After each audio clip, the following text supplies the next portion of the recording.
శ్రీకృష్ణుని గుండె ఇంకా సజీవంగానే ఉంది. ఇది ఎవరికీ తెలియని విషయం. ద్వారకా నగరం నాశనమైన తర్వాత శ్రీకృష్ణుడు అడవుల వెంట అలా నడుస్తూ ఒక చెట్టు కింద కూర్చుంటాడు.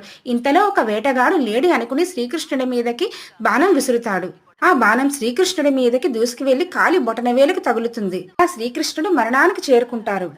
పాండవులు తమ అంతిమ సంస్కారం కూడా చేస్తారు. తన శరీరం అంతా ఆహుతి అయినా హృదయం మాత్రం అగ్నికి ఆహుతి అవ్వదు. ఇలా అంతా అయోమయానికి గురి అయ్యి అర్జునుడికి అక్కడ ఏం చేయాలో ఏమీ తోచలేదు. ఇంతలో ఆకాశం నుంచి దివ్యవాణి వినిపిస్తుంది. కృష్ణుని హృదయం ఒక బ్రహ్మ పదార్థంతో తయారైంది. అందువల్ల ఇది ఎప్పటికీ సజీవంగానే ఉంటుందని ఆ గొంతు వెల్లడిస్తుంది.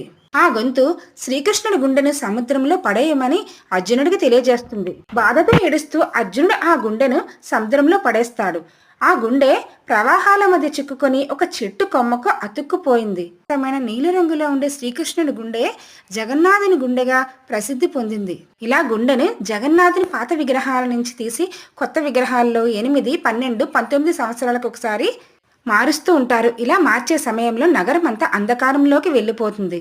అక్కడున్న పూజారులు కళ్ళకు గంతలు కట్టుకొని పాత విగ్రహం నుంచి కొత్త విగ్రహంలోకి మార్చే సమయంలో చేతిలో ఉన్న గుండె శబ్దం వస్తుందని అక్కడున్న పూజారులు చెప్తారు. శ్రీకృష్ణుడు జగన్నాథుడి రూపంలో మన అందరి మధ్యన సజీవంగానే ఉంటారు. Please subscribe my channel.